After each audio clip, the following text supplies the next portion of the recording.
Bapak Ibu Saudara, hari ini Tuhan taruh ada sebuah firman yang kuat yang Tuhan taruh dalam hati saya.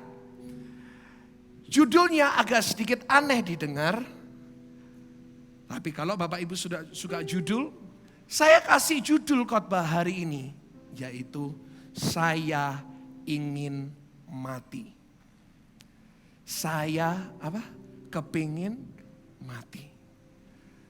Mungkin di telinganya orang Indonesia, begitu mendengar ada orang berkata saya ingin mati, reaksi pertama apa? Kamu gila ya? Kamu bodoh. Kamu goblok. Itu reaksinya. Padahal ternyata kenyataannya ada banyak orang hari-hari ini mengalami mental breakdown. Bapak Ibu Saudara, di Alkitab bahkan mencatat ada satu orang, dia pun mengalami depresi, dia pun mengalami fase di mana dia ingin mati. Orang ini bukan orang biasa loh.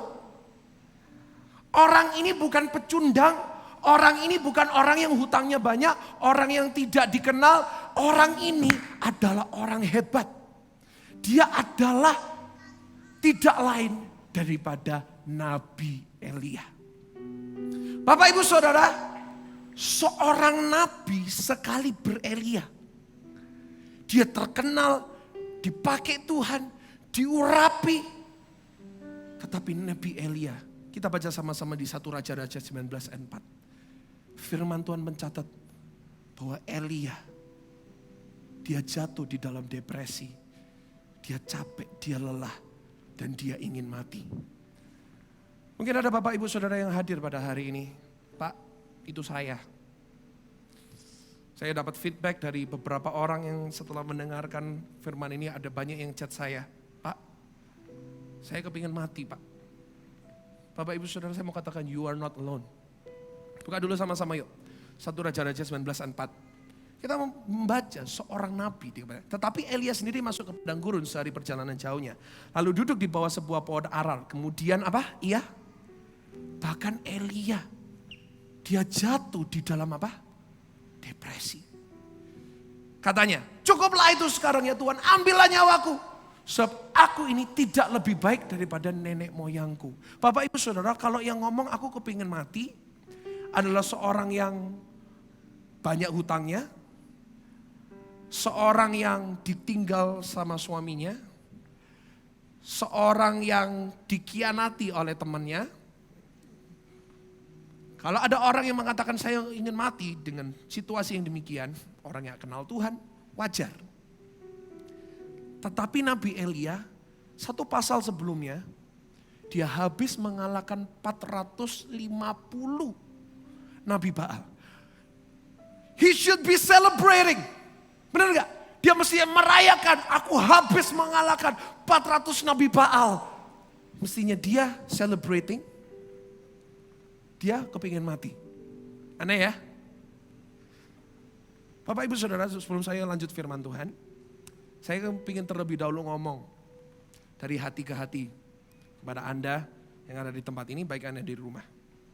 Saya mau katakan ya, saya sebagai dokter, saya harus menyuarakan ini. Bapak Ibu, mental illness is real. Penyakit mental itu nyata. Mental breakdown is real. Ini benar-benar nyata di lingkungan kita. Bapak Ibu Saudara, kita tidak akan pernah tahu ya siapa yang mengalami depresi yang di dekat kita. Mungkin itu suami kita, mungkin itu istri kita, mungkin itu anak kita. Kita nggak tahu kalau mereka mengalami depresi. Elia, siapa yang mengira seorang Elia dia depresi, dia kepingin mati. Bapak Ibu Saudara, mental illness is real. Jangan kita ada yang meremehkan mental breakdown. Jangan ada kita yang meremehkan mental illness. Sebab itu saya mau katakan terlebih dahulu. Saya mau ngomong hati ke hati kepada Bapak Ibu Saudara atau saudara-saudara teman-teman yang ada di sini, baik yang ada di rumah. Bagi Anda yang pernah ingin merasakan aku ingin mati, aku ingin mengakhiri hidupku dan hari ini tetap ada di sini. Dan sampai hari ini tetap Anda menonton live streaming ini. Saya mau katakan thank you. Saya mau katakan terima kasih untuk Anda semuanya. Thank you apa Pak? Saya mau terima kasih kepada Anda. Karena Anda masih hidup. Thank you for still being alive. Thank you. Karena Anda belum menyerah akan kehidupan ini. Seringkali kita merayakan kelahiran. Untuk orang yang meninggal kita buat acara spesial. Kita melayat. Tetapi orang yang masih hidup kita sia-siakan. Bapak Ibu Saudara, saya ngomong hati ke hati kepada Anda. Thank you for still being alive today. Thank you untuk orang-orang yang mengalami depresi, orang-orang yang mengalami mental breakdown. Thank you so much for being alive today. Thank you. Dan saya mau bicara kepada setiap orang yang ada di ruangan ini dan siapapun yang message ini reach. Saya mau katakan Bapak Ibu Saudara, kita tidak pernah tahu siapa di dekat kita yang mengalami mental breakdown. Bisa itu istri, suami, anak-anak kita. That's why let me tell you, let me make a favor of you. Please be nice. Because we don't know what other people are going through. Please, jadilah orang Kristen yang baik. Jadilah orang Kristen yang sopan. Kenapa? Karena kita tidak tahu siapa yang mengalami apa.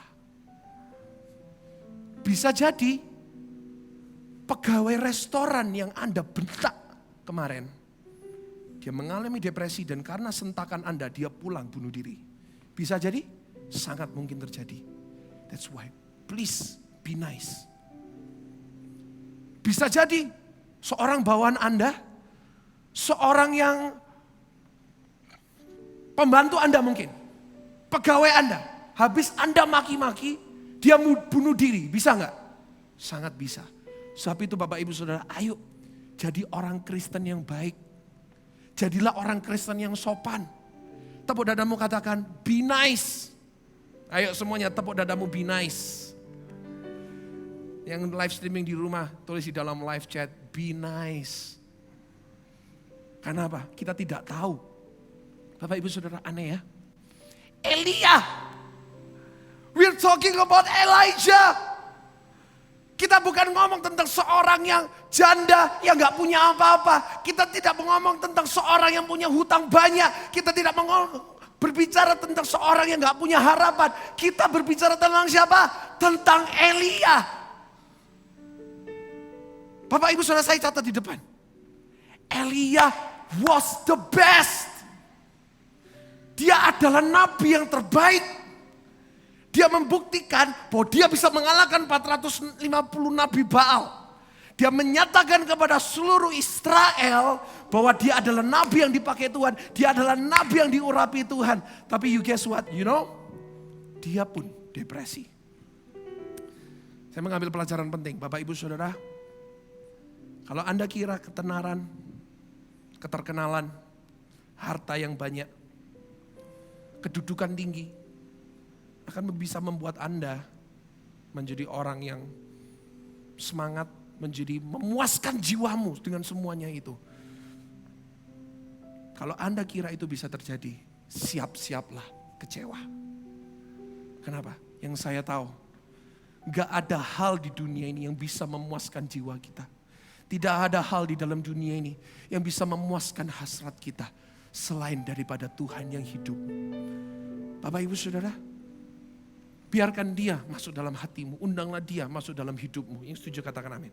Bapak Ibu Saudara, aneh. Elia was the best. He should be celebrating. Dia mestinya apa? Dia mestinya merayakan. Tetapi firman Tuhan berkata, Tuhan ambillah nyawaku. Aku kepingin. I want to die. Bapak Ibu Saudara, hari ini kita belajar dari Elia. Apa sih yang menyebabkan Elia, dia nabi yang hebat, dia kenal Tuhan, dia pakai Tuhan secara luar biasa. Dan dia diberikan karunia yang luar biasa daripada Tuhan. Apa yang membuat Elia kepingin apa? Bapak Ibu Saudara, mental breakdown is real. Saya dulu melayani di rumah sakit jiwa. Saya melayani seorang orang tua, satu hari besoknya sudah gak ada, sudah bunuh diri. That's why itu pengalaman. Saya ingin menyampaikan kepada Anda.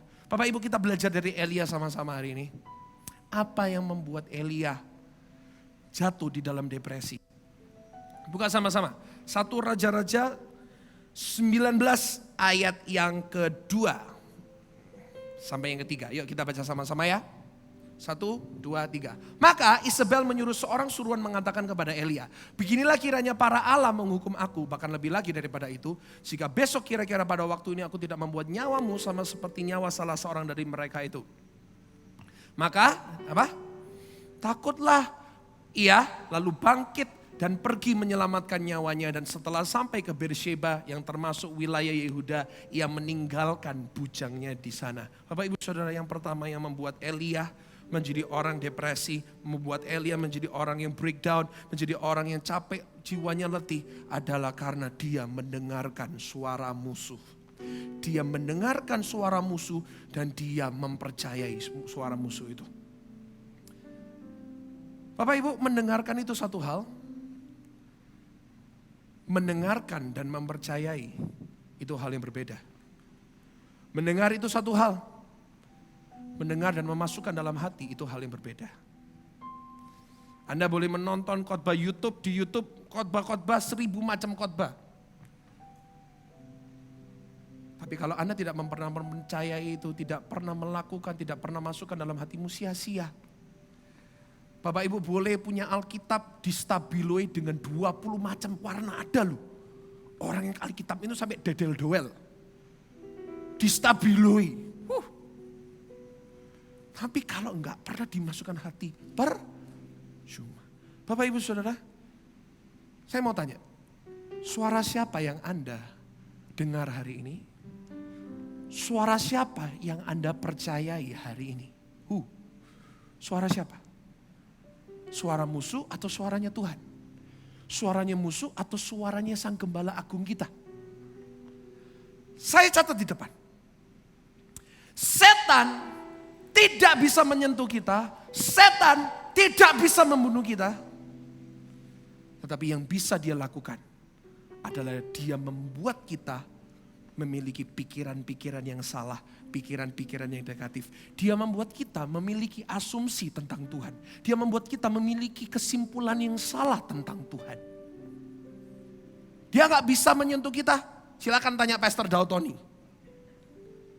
Pasti senangannya Pastor Dautoni, doanya gimana? Darah Yesus bentengi, darah Yesus. Karena sejak kita di dalam Yesus, ada Yesus, kita nggak bisa disentuh, kita tidak bisa diapa-apain sama setan. Kalau kita dilindungi oleh kuasa darah Yesus, tapi Bapak Ibu Saudara tahu nggak apa yang dia bisa lakukan? Apa yang setan bisa lakukan? Dia membuat kita mempunyai pikiran yang salah. Dia memasukkan pikiran-pikiran yang salah dalam pikiran kita. Dan kita memasukkan dalam hati, membuat kita jauh dari Tuhan. Membuat kita kecewa, membuat kita putus asa, membuat kita asumsi yang salah tentang Tuhan. Itu yang bisa setan lakukan. Saya catat lagi di depan. Setan tidak bisa menggagalkan rencana Tuhan.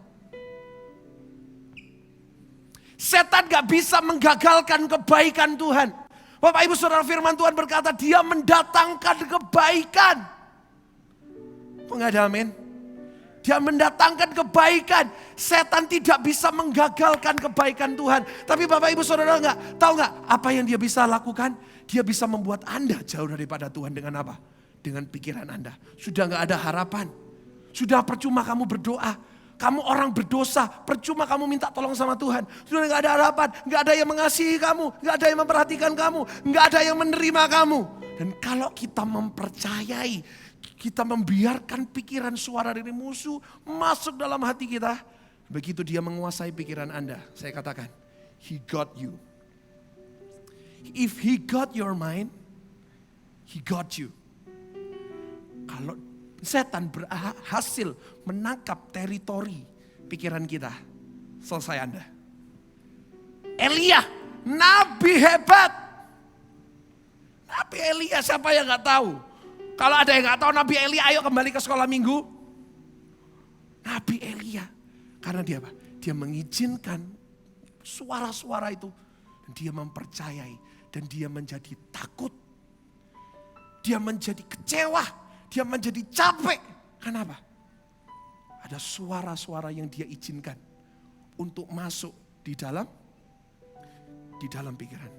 Bapak Ibu Saudara, who do you listen to today? Siapa yang Anda dengarkan hari ini? Siapa yang Anda mempercayai?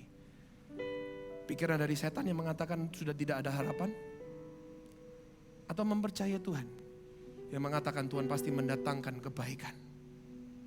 Who do you listen to today? Sebab itu Bapak Ibu Saudara, Tuhan Yesus memulai khotbahnya yang pertama dengan mengatakan bertobatlah. Sama-sama katakan bertobat. Apa sih artinya bertobat? Bapak Ibu Saudara, di perjanjian baru Tuhan Yesus menggunakan kata metanoia. Itu ada di slide. Sama-sama katakan metanoia. Cie, dapat vocabulary baru. Apa? Meta ini bukan toko buku ya, bukan toko buku metanoia ya, tetapi metanoia itu bertobat. Apa artinya bertobat? Apa artinya metanoia? Metanoia mempunyai arti change the way you think. Berubahlah cara Anda berpikir, berubahlah pikiran Anda. Kalau selama ini Anda membiarkan setan menguasai pikiran Anda hari ini. Sama-sama katakan, aku memiliki pikiran Kristus. Ayo sama-sama, aku memiliki pikiran Kristus. Kenapa? Karena Yesus tahu, setan gak bisa menyentuh kita, setan gak bisa menggagalkan rencana. Tetapi kalau setan berhasil mengambil teritori pikiran kita, habis kita. Sebab itu hari ini Bapak Ibu Saudara, stop with all the negativity. Kita mau membiarkan pikiran Kristus, firman Kristus yang masuk di dalam hati kita. Yang setuju katakan yes. Elia menjadi orang yang capek. Dia kepingin bunuh diri karena dia mengizinkan pikiran-pikiran yang salah itu untuk masuk dalam hatinya, dalam pikirannya. Hari ini ayo kita membuang semua pikiran, semua suara-suara daripada musuh. Dan kita mempercayai Tuhan kita. Yang setuju katakan amin. Yang kedua, apa yang membuat Elia, nabi yang hebat ini menjadi orang yang ingin bunuh diri? Kita lihat sama-sama ayat yang keempat. 1 Raja-Raja 19 ayat yang keempat. Baca sama-sama, klik. Tetapi ia sendiri masuk ke padang gurun sehari perjalanan jauhnya, lalu duduk di bawah sebuah pohon arar. Kemudian apa? Ia ingin mati, katanya. Cukuplah itu sekarang ya Tuhan, ambillah nyawaku. Perhatikan kalimat ini. Sebab aku ini tidak lebih baik daripada nenek moyangku. Elia berkata kepada Tuhan, Tuhan, aku mati aja deh. Karena aku tidak lebih baik daripada nenek moyangku. Tuhan, aku mati aja deh. Karena aku tidak lebih baik daripada dia. Pernah gak Bapak Ibu Saudara mengatakan seperti itu? Tuhan, mending aku mati aja deh. Karena aku tidak lebih baik, tidak lebih kaya daripada iparku. Tuhan, aku putus asa aja deh. Karena aku tidak lebih baik, tidak lebih kaya daripada mertuaku. Karena aku selalu dihina sama mertuaku. Elia menjadi capek. Karena apa? Karena satu kata. Pembuktian diri. Elia menjadi lelah. Elia menjadi capek. Dia berputus asa. Dia mau mati. Kenapa? Yang Elia sibukkan adalah dia ingin membuktikan bahwa dia bisa lebih baik. Dia bisa lebih hebat daripada orang lain. Dia bisa lebih hebat, dia bisa menjadi lebih kaya mungkin, lebih tenar. Bapak Ibu Saudara, saya mau katakan ya, pembuktian diri itu capek dan sia-sia. Nggak mau kalah itu capek dan apa? Sia-sia. Itu capek itu semua.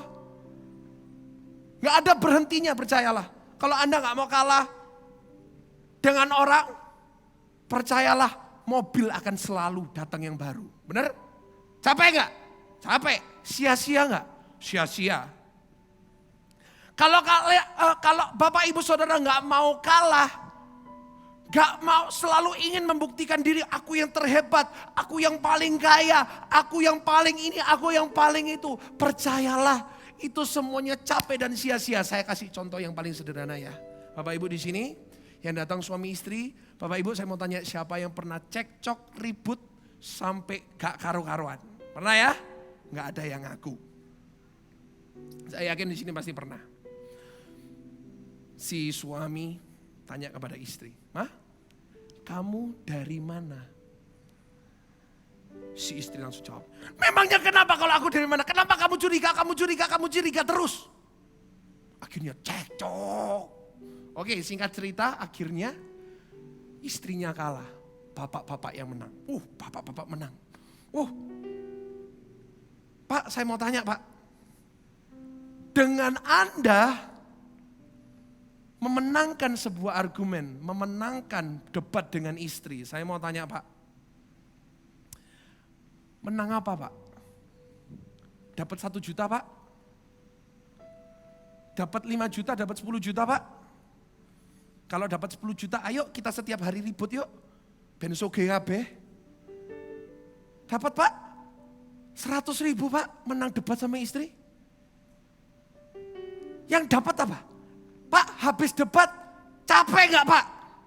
Halo ibu-ibu, bapak-bapak, habis debat, habis ribut, capek gak? Capek. Sudah capek, darah tinggi, habis darah tinggi apa? Stroke, serangan jantung, wes. Komplit. Hanya karena apa? Aku ingin membuktikan kepada istriku bahwa aku ini maco. Aku ingin membuktikan bahwa aku ini pria yang jantan. Bahwa aku yang bisa kerja, aku yang lebih hebat. Aku ingin membuktikan. Bapak ibu saudara ingin membuktikan gak mau kalah. Ada keuntungannya gak? Capek iya, sia-sia pasti. Masih mending kalau bapak ibu saudara mau tanding daripada ribut sama istri, tandinglah dengan karaoke kejuaraan kecamatan. Itu masih lebih oke. Setidaknya dapat kaos oblong, juara karaoke kecamatan Kaliwaron. Masih lebih mending, bisa foto sama Pak Camat lagi. Daripada ribut sama istri, gak dapat apa-apa, akhirnya ujung-ujungnya cerai juga. Benar gak? Pembuktian diri itu capek dan apa? Sia-sia. Bapak ibu saudara, di saat kita ingin selalu membuktikan diri, aku ingin yang paling kaya, aku ingin yang paling ini. Semuanya sia-sia. Saya teringat kepada 1 Korintus 6 ayat yang ke-7. Rasul Paulus mengatakan, kenapa sih kamu tidak lebih suka dirugikan? Kenapa sih kamu tidak lebih suka kalah?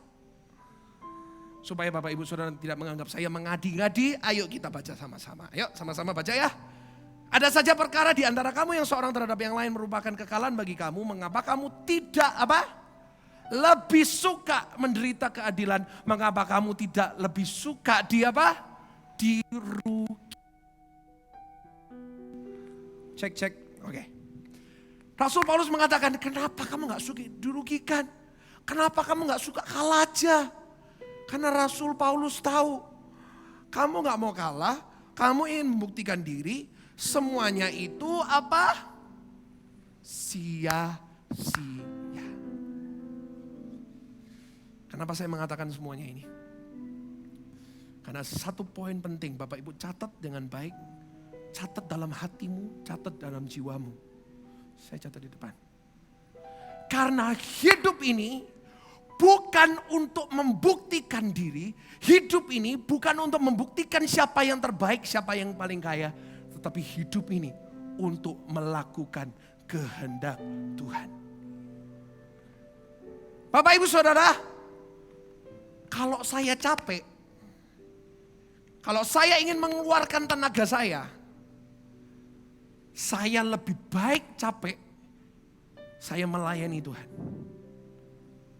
Daripada saya mencapaikan diri dengan membuktikan hal yang tidak perlu dibuktikan. Saya lebih mending capek, saya lebih mending menggunakan tenaga saya untuk setiap hari mengadakan doa fajar. Capek sangat, ngantuk sangat. Tapi lebih baik saya capek yang demikian daripada saya capek mengurusi hal-hal. Gak mau kalah pembuktian diri. Karena sekali lagi saya ulangi, hidup bukan untuk membuktikan siapa yang terbaik. Hidup untuk melakukan kehendak Tuhan. GSCS ada bukan untuk membuktikan gagah-gagahan siapa gereja yang paling banyak, jemaat yang paling banyak. Enggak. Kita di sini ada karena kita mau melakukan firman Tuhan. Saya tahu di sini live streaming. Shalom yang live streaming. Saya tahu di sini live streaming ada gereja-gereja bukan dari GSJS, gereja-gereja lain. Mungkin di sini ada pengerja gereja lain yang sedang nonton live streaming. Welcome. Kita menyambut Anda dengan tangan yang terbuka. Selamat datang di live streaming kami. Saya ingin mengatakan kepada Anda, siapapun Anda yang hadir, Pak atau Ibu, GSJS ada bukan untuk membuktikan siapa viewer paling banyak, siapa subscriber paling banyak, no. Tetapi kita berada di sini untuk membuktikan, untuk kita mau melakukan apa yang menjadi kehendak Tuhan. Yaitu apa? Jadikanlah semua bangsa muridku, itu yang kita ingin lakukan. Kasih tepuk tangan bagi Tuhan kita dong. Bukan untuk membuktikan diri, bukan untuk kegagahan kita, tapi semuanya untuk Tuhan. Melakukan kehendak Tuhan. Bapak Ibu saya catat ya di depan. Many people mix up between greatness and fame. Banyak orang itu mencampur dan mengaitkan ketenaran dengan kehebatan. Ada orang-orang berkata, wah kalau ini orang hebat tandanya terkenal. Kalau dia gak terkenal berarti dia gak hebat. Bapak Ibu salah besar. Saya catat di depan. Orang hebat belum tentu tenar. Bapak Ibu Saudara saya kenal loh. Orang-orang yang hebat luar biasa. Saya merasa dari 1 juta orang belum tentu ada satu seperti ini. Ya luar biasa. Secara karakter dia hebat. Hatinya luar biasa. Hatinya untuk Tuhan luar biasa. But he doesn't even have an Instagram. Tapi dia bahkan gak punya apa? Instagram. Apalagi TikTok. Ada orang-orang hebat. He doesn't even have a YouTube channel. Dia bahkan gak punya YouTube channel. Tapi apakah berarti orang itu bukan orang hebat? Udah. Demikian juga. Orang yang tenar belum tentu hebat. Ada banyak orang-orang terkenal. Ada banyak orang-orang yang followersnya sampai ratusan ribu. Kenapa? Karena suka upload baju-baju yang kekurangan kain. Bapak Ibu ngerti ya maksud saya ya. Ini banyak anak-anak kecil jangan diekspos. Pak jangan pura-pura gak ngerti Pak. Pura-pura gak ngerti Yang bajunya kekurangan itu loh Pak. Followersnya puluhan ribu, ratusan ribu. Hebat belum tentu. Ada banyak orang-orang yang followersnya ratusan ribu karena viral habis melakukan sesuatu yang gak baik. Tiba-tiba jadi terkenal. Ada? Banyak. Jadi jangan mengaitkan. Saya kasih contoh ya. Bapak Ibu Saudara, Tuhan Yesus mempunyai berapa murid? 12 murid ya. Kalau gak tahu, balik sekolah minggu lagi. 12 murid. Yesus menyampaikan pesan kepada murid-muridnya. Jadikanlah semua bangsa apa? Muridku. Mereka 12 melakukan kehendak Tuhan. Capek pasti, berkorban pasti, mati iya. Dengan cara yang sadis. Dan dari 12 orang itu, sekarang menjadi agama yang paling besar di dunia. Saudara saya bisa percaya kepada Tuhan Yesus karena siapa? Karena mereka ber-12. Dan karena Roh Kudus pastinya. Tapi karena siapa? Karena mereka ber-12. Bapak Ibu tahu? Di antara mereka ber-12, yang terkenal itu cuma 3. Trionya Tuhan Yesus. Siapa namanya? Petrus, Yakobus dan balik sekolah minggu lagi loh Bapak Ibu Saudara ya. Siapa yang ketiga? Yohanes. Bapak Ibu bahkan gak tahu kan? Salah satu muridnya Tuhan Yesus itu namanya Tadeus. Siapa itu Tadeus? Gak kenal. Bapak Ibu gak tahu kan? Salah satu muridnya Tuhan Yesus namanya Andreas. Salah satu muridnya Tuhan Yesus itu namanya Filipus. Bahkan saya hampir lupa kan, saking gak terkenalnya. Bapak Ibu gak tahu kan? Siapa itu Filipus? Gak kenal, jijai. Gak mau mendengarkan khotbahnya. Percuma, gak terkenal. Filipus gak terkenal, Tadius gak terkenal. Apakah berarti mereka bukan orang-orang hebat? Mereka adalah orang-orang hebat. Injil bisa sampai kepada kita, mungkin karena Tadius. Injil bisa ke kita, mungkin karena Andreas. Mereka tidak dikenal. Bapak Ibu, banyak orang mencampur ketenaran dan kehebatan. Ada banyak orang ingin membuktikan diri. Dan selalu merasa dirinya kurang. Saya mau katakan banyak orang hebat. Saya tahu di antara Anda, mungkin di sini ada hamba-hamba Tuhan yang sedang menonton. Mungkin Anda di dalam keadaan yang terjepit, Pak. Gereja Anda sedang tutup. Dan segala macam yang terjadi dalam kehidupan pelayanan Anda. Saya katakan kepada Anda, Pak. Orang terkenal belum tentu hebat. Tapi orang hebat seperti Anda, Pak, gak perlu terkenal. Yang perlu adalah hidup kita melakukan kehendak. Yang setuju boleh gak? Kita kasih tepuk tangan yang paling dahsyat buat Tuhan kita. Amin. Stop pembuktian diri. Karena pembuktian diri itu capek dan apa? Sia-sia. Camkan itu Bapak Ibu. Hal yang membuat Elia depresi apa? Karena dia mendengar suara musuh. Dan karena dia ingin membuktikan diri. Ayo kita lihat sama-sama hari ini. Apa yang Tuhan lakukan untuk Tuhan mengatasi kelelahan Elia. Apa yang Elia lakukan. Yuk kita baca sama-sama.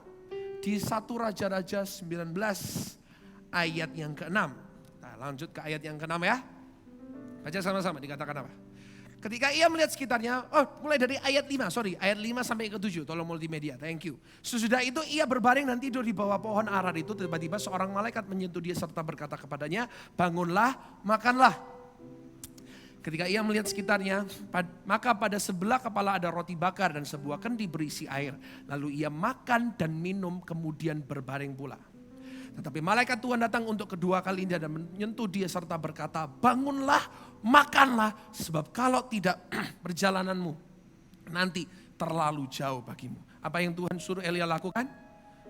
Elia disuruh makan, sama-sama katakan makan. Bagi yang lapar, sebentar lagi saya selesai, turun langsung giuk aku.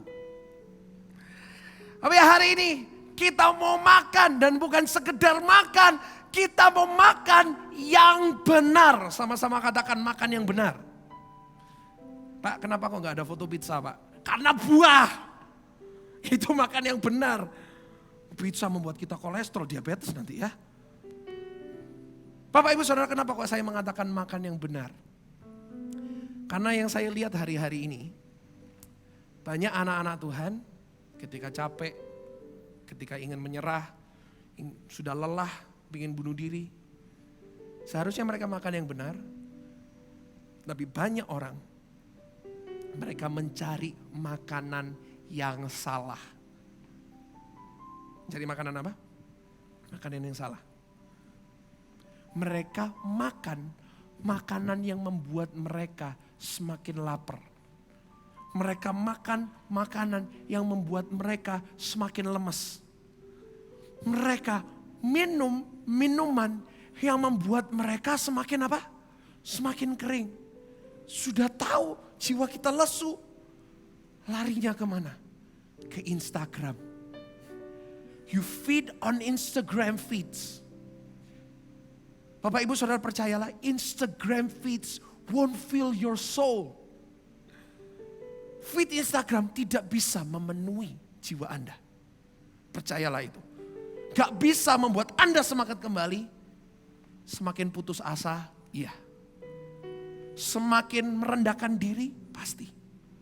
Semakin putus asa, pasti. Banyak orang lagi capek, jiwanya capek, larinya Instagram.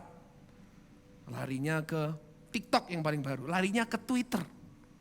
Ini zaman apa ya, kok masih Twitteran ya Bapak Ibu Saudara ya? Enggak, bukan Twitter ya. TikTok, Instagram. Kita lari ke dosa. Kita lari ke penghiburan malam. Bapak Ibu Saudara percayalah. Kalau kita makan makanan yang salah, itu akan membuat jiwa kita semakin capek. Itu yang membuat jiwa kita semakin lesu. Hari ini kalau Anda hadir, Anda tahu Anda capek, Anda tahu Anda putus asa, makan yang benar. Apa itu makanan benar? Ini loh, apa ini? Ini adalah buku yang paling berdebu di rumah Anda. Apa ini? Alkitab. Makanlah firman Tuhan. Makanlah kebenaran firman Tuhan. Nonton, dengerin khotbah di YouTube. Kalau Bapak Ibu Saudara agak bisa sedikit lebih rajin sedikit, saya undang. Setiap Selasa sampai Jumat doa fajar sama saya. Jam 4:30 pagi, Selasa sampai Jumat. Saya membagikan firman-firman dari Alkitab.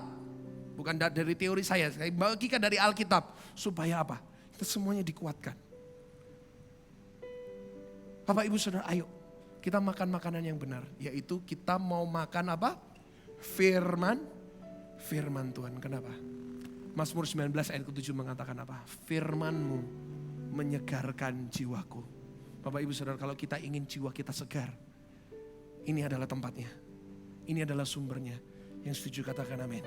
Dan yang terakhir, apa yang harus saya lakukan, Pak? Kalau saya capek, kalau saya lelah, saya ingin bunuh diri, apa yang saya harus lakukan, Pak? Kedua yang terakhir, wait upon the Lord. Menantikan Tuhan. Setelah Elia habis makan, Elia masuk ke dalam gua. Nanti Bapak Ibu baca sendiri ayat 9. Elia masuk ke dalam gua untuk apa? Nunggu Tuhan bicara. Untuk nunggu Tuhan hadir. Hari ini, wait upon the Lord. Menunggu. Ini baca sama-sama Yesaya 40 ayat yang 31. Baca sama-sama. Klik. Dari ayat yang 30, thank you. Dikatakan apa? Orang-orang muda menjadi lelah dan lesu. Dan teruna-teruna jatuh tersandung. Ayat 31. Tetapi, apa? Ayo baca sama-sama. Orang-orang yang menanti-nantikan Tuhan mendapat apa? Will renew their strength. Mereka seumpama raja wali yang naik terbang dengan kekuatan sayapnya. Mereka berlari dan tidak menjadi lesu. Mereka berjalan dan tidak menjadi. Cek. Apa yang harus kita lakukan? Ketika kita tahu kita lemah. Nantikanlah Tuhan. Firman Tuhan berkata dalam bahasa Inggris, those who wait upon the Lord, they will have new strength. Mungkin Bapak Ibu Saudara bertanya kepada saya, Pak, apa artinya menunggu Tuhan? Apa artinya menantikan Tuhan, Pak? Bapak Ibu Saudara, menantikan Tuhan dalam bahasa aslinya mempunyai terjemahan yaitu hope. Bukan hope tukang parkir ya, tapi hope. Ayo sama-sama coba ya. Sama-sama apa? Hope. Ada E-nya, bukan hope itu tukang parkir. Tapi kita hari ini, we want to wait upon the Lord. We want to hope. Apa itu hope? Pak, saya pelajaran bahasa Inggris gak pernah masuk. Oke, saya terjemahkan. Apa itu hope? Ayo kita berharap. Apa? Nantikan Tuhan artinya apa? Saya mau berharap sekali lagi kepada Tuhan. Kalau Anda capek, saya ajak Anda, Bapak Ibu Saudara sekalian semuanya, berharaplah sekali lagi kepada Tuhan. Yang setuju katakan yes. Apa sih artinya hope? Bapak Ibu Saudara, pengharapan di dalam Tuhan itu bukan seperti ini. Aduh, semoga ya ada pemulihan ya. Semoga ya ada kesembuhan ya. Semoga ya aku dicintai ya sama Tuhan. Bapak Ibu Saudara, itu namanya mengasihani diri sendiri. Itu bukan pengharapan dalam Tuhan. Itu namanya mengasihani diri sendiri. Tapi apa itu hope? Apa itu pengharapan? Pengharapan, klik. Hope is a positive expectation of good. Satu ekspektasi yang positif bahwa Tuhan pasti mendatangkan kebaikan. Itu loh artinya pengharapan. Kalau hari ini saya belum melihat ada kebaikan Tuhan, belum melihat, saya mau tetap percaya bahwa kebaikan itu akan datang. Saya akan tutup dengan satu cerita Dan ini menggambarkan harapan di dalam Tuhan. Bapak Ibu Saudara, ada seorang ayah, dia mempunyai anak gadis yang begitu ceria, yang begitu positif, yang begitu menyenangkan. Dia cinta sama ayahnya dan dia yakin bahwa ayahnya cinta sama dia. Papanya heran, kok bisa ya? Aku ini punya anak yang gak pernah ngomel, anak yang selalu positif, anak yang gak pernah marah, anak yang gak pernah kecewa sama aku. Kok bisa ya? Lalu satu saat papanya mau coba ngetes. Oke, aku akan coba. Dia tanya kepada anaknya, "Nak, tahun ini ulang tahun kamu mau apa?" Si anaknya bilang, "Pak, aku tahu papa adalah papa yang baik. Aku tahu papa adalah papa yang sangat mengasihi aku. Aku tahu papa akan memberikan apa yang aku mau. Pak, untuk tahun ini Pak, aku ingin kado ulang tahun seekor kuda poni." "Oke nak, aku kasih kamu nanti ulang tahun ya, kuda poni." Oke. Hari H, di hari ulang tahunnya, papanya memberikan kepada anak ini satu kotak kecil. Nggak ada kuda poninya, nggak ada tanda-tanda kuda poni, cuman kotak kecil. Si anak ini cepat-cepat membuka. Dan Bapak Ibu tahu? Yang di dalam kotak itu bukan kuda, tapi tai kuda. Apa? Tai kuda. Papanya sudah bilang, "Wah, kali ini nih anakku pasti kecewa nih. Wah, kali ini nih pasti anakku akan marah sama aku. Kali ini nih anakku pasti berontak sama aku. Aku yakin." Tapi Bapak Ibu Saudara, reaksi anak ini mengejutkan papanya. Setelah dia membuka, dia lihat papanya. "Pak, terima kasih Pak. Pak, thank you. Thank you banget Pak." Papanya heran, "Loh kenapa thank you?" "Itu tai kuda." "Pak, aku tahu Pak. Ini tai kudanya di sini. Kalau ada tai kuda, berarti kudanya sudah siap di depan. Berarti kudanya sudah disiap. Thank you Pak." Bapak Ibu Saudara tahu? Papanya sungkan. Papanya apa? Papanya sungkan. Akhirnya dari dibelikan tai kuda aja, beneran diberikan kuda poni untuk anaknya. Bapak Ibu Saudara, saya mau tanya, siapa di sini yang mau membuat Tuhan sungkan? Gak ada, saya tok ya kayak gitu ya. Siapa di sini mau membuat Tuhan sungkan? Milikilah harapan. Kalau hari-hari ini Anda di dalam posisi yang Anda harus menerima tai kuda, Tuhan izinkan tai kuda ada dalam hidup kita. Kalau kita dalam posisi itu, jangan kecewa, tetapi berharaplah. Aku mempunyai ekspektasi. Kalau kedatangan belum aku lihat, kalau kedatangan belum aku rasakan, belum aku alami, kalau belum ada mujizat, kalau belum ada terobosan, berarti Tuhan belum selesai. Berarti ceritaku belum selesai. I'm not done before God said I'm done. Aku belum selesai sebelum Tuhan mengatakan aku selesai. Aku akan tetap berharap, aku mau tetap setia, aku mau tetap berdoa sampai aku lihat kebaikan Tuhan dinyatakan. Itu namanya pengharapan. That is called hope. Bukan aduh semoga ya itu mengasihani diri sendiri. Harapan artinya apa? Kalau aku di posisi tai kuda, aku memiliki tai kuda di depanku, I still want the hope. Aku mau tetap berdoa. Karena Bapak Ibu Saudara, Tuhan yang saya tahu, Dia adalah Tuhan yang gak pernah mengingkari janjinya. Dia adalah Tuhan yang selalu menggenapi janjinya. Boleh gak kasih tepuk tangan yang paling dahsyat bagi Tuhan kita? Bapak Ibu Saudara, mungkin hari ini ada yang datang. Saya undang pemain musik untuk kembali. Mungkin ada Bapak Ibu Saudara hadiri yang datang dengan putus asa.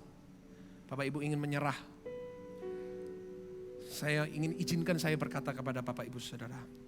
Ayo, berharaplah sekali lagi. Berharaplah sekali lagi kepada Tuhan. Mungkin di sini ada di sini yang live streaming, yang nonton di rumah. Bapak Ibu mengatakan, ya Pak, itu saya. Saya mau menyerah Pak. Saya ingin mengakhiri hidup saya. Bapak Ibu Saudara, kalau saya ada di situ sekarang, melihat Anda terpuruk seperti kondisi ini sekarang. Saya kepingin ke situ sekarang, kalau bisa saya ingin memeluk Anda. Dan saya ingin mengatakan kepada Anda, ayo bangkit lagi. Ayo berharap sekali lagi. Karena Tuhan yang saya tahu, Dia tidak pernah sekalipun mengecewakan kita. Boleh gak katakan amin? Bapak Ibu Saudara, siapapun Anda yang di tempat ini, hope, have a positive expectation of good. Siapa di sini yang mau berharap sekali kepada Tuhan? Angkat tanganmu di hadapan Tuhan. Thank you Jesus. Kasih setiamu lebih dari hidup. Ayo nyanyikan bersama-sama. Pertolonganmu tepat pada waktunya, anugerahmu limpah di hidupku, kau ulurkan tangan, menyediakan. Ayo pakai seperti ini sama-sama. Ayo berharaplah, angkat tanganmu. Kasih setiamu lebih dari hidup. Ya, angkat tanganmu di dalam pengharapan. Katakan, pertolonganmu tepat pada waktunya, anugerahmu limpah di hidupku, kau ulurkan tangan, menyediakan mujizatmu. Yang mau berharap kepada Tuhan yang setia, saudara sendiri nyanyikan. Mari angkat tanganmu, nyanyikan dengan pengharapan. Kasih setiamu. Ayo nyanyi sama-sama. Thank you Jesus. Oh Tuhan kami yang setia. Thank you Jesus. Tuhan tolong kami Yesus. Anugerahmu limpah di hidupku, kau ulurkan tangan, sekali lagi angkat tanganmu dengan harapan. Kasih setiamu. Mungkin Anda di dalam posisi Anda menerima tai kuda itu, tapi percayalah Tuhan sudah menyediakan kuda poni untuk Anda. Katakan, tepat pada waktu. Yuk angkat tanganmu. Anugerahmu limpah di hidup, kau ulurkan, kau ulurkan, menyediakan mujizatmu. Yuk angkat tanganmu sekali lagi dan katakan, oh come on. Kasih setiamu lebih dari hidup. Thank you Jesus. Amin. Pada waktunya, anugerahmu limpah di hidupku. Kasih Tuhan pasti kau ulurkan tangan, menyediakan mujizatmu. Bagi saudara yang nggak tahu, ini lagu ciptaannya Pastor Dr. Andrew sekitar berapa? 5 tahun yang lalu. Kalau saudara mau dengerin bisa denger di Spotify, di iTunes, harus dengerin. Kenapa? Karena saya juga ikut nyanyi saudara, haleluya. Saya nanti boleh dengerin lagu yang sangat memberkati saya dan memberkati banyak orang. Dan saya percaya malam hari ini firman Tuhan memberkati setiap saudara. Yang diberkati boleh kasih tepuk tangan yang paling luar biasa buat Tuhan. Nah, bagi saudara nggak tahu ini adik saya, ada yang bilang ini adiknya atau kakaknya Pastor Michael. Ini adik saya saudara. Tapi kalau saudara kira dia kakak saya bersyukur kepada Tuhan karena saya kelihatan muda saudara. Cuma saya kakaknya dan hari ini saya mewakili papa saya. Saya mewakili gembala sidang di GSJS. Saya mau umumkan terutama bagi saudara yang di rumah, terutama yang di Jakarta, bahwa gembala sidang yaitu ayah saya telah menunjuk adik saya Pastor Dr. Andrew untuk menjadi gembalanya di GSJS Jakarta. Kasih tepuk tangan yang paling dahsyat buat Tuhan. Saudara, dalam 1 tahun ini Tuhan sudah membawa pelayanan ini begitu pesat maju. Dan kita tidak hanya menjadi gereja di Surabaya. Tadi saya lihat di channel kita tulisannya masih gereja 1 jam saja Surabaya. Tapi sekarang kita jadi global church di hampir seluruh dunia. Kita ada cabang, artinya apa? Di HP-nya orang masing-masing di negara mereka. Bahkan kemarin dari Rusia juga bergabung bersama-sama dengan kita. Ada yang dari Dubai juga hadir. Kalau saudara lihat statistik secara luar biasa dan nomor 1 memang paling banyak dari Surabaya, tapi nomor 2 ada di Jakarta. Jadi saya mohon doanya supaya GSJS juga bisa jadi berkat buat Jakarta.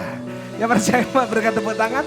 Dan hari ini saya mau ajak saudara doakan adik saya, Pastor Dr. Andrew, untuk dia bisa dipakai Tuhan secara lebih luar biasa lagi untuk bisa menggembalakan di Jakarta. Arahkan kedua tangan saudara ke adik saya. Tuhan, kami bersyukur hari ini Kau hadir bersama dengan jemaatmu di GSJS Pakuwon Mall dan di online. Hamba-Mu percaya setiap kami diberkati lewat firman-Mu. Dan hamba-Mu percaya dalam nama Tuhan Yesus, Kau akan memberkati yang menyampaikan firman-Mu malam hari ini. Hamba-Mu bersama dengan seluruh jemaat berdoa biar berkat dari Allah Bapa, Allah Putra, Allah Roh Kudus memberkati menyertai Pastor Andrew. Kami percaya Tuhan berikan urapan semakin luar biasa. Kekuatan yang semakin kuat. Dan hikmat yang semakin dalam untuk dia bisa menyampaikan firman-Mu. Untuk dia bisa terus jadi berkat buat generasi ini, buat kota Jakarta. Kami percaya Jakarta akan diberkati dengan pelayanannya. Semakin banyak jiwa-jiwa yang terhilang, yang mungkin tidak kenal Tuhan Yesus, bisa mengenal Tuhan lewat pelayanan dia. Terima kasih Tuhan, turunkan tangan saudara.